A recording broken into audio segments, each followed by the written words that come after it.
In this guide, I'm going to show you how to use Snapchat Imagine Lens. Intro. First things first, what you need to do is open up Snapchat and stay on the camera screen, and you just need to swipe through the lens carousel and look for the Imagine Lens near the very front.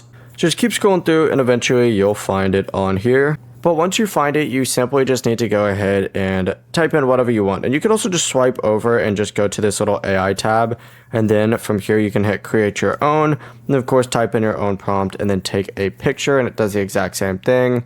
Then just create the snap, wait for Snapchat to generate it, and once it's finished, you can send it to a friend, post it to your story, or save it. And Snapchat gives some free generations, but after those are used, you'll need the Lens Plus or the Snapchat Plus Platinum to continue using Imagine Lens. Before you do leave, make sure to like the video and subscribe to the channel with all notifications on. It really does help with the channel, and it lets us know that you want more content like this. We'd greatly appreciate it. And if at any point throughout this guide you did have any questions, just ask them down in the comment section below and we can help you out further. I'm going to be doing my best to reply to every single comment down there. Peace.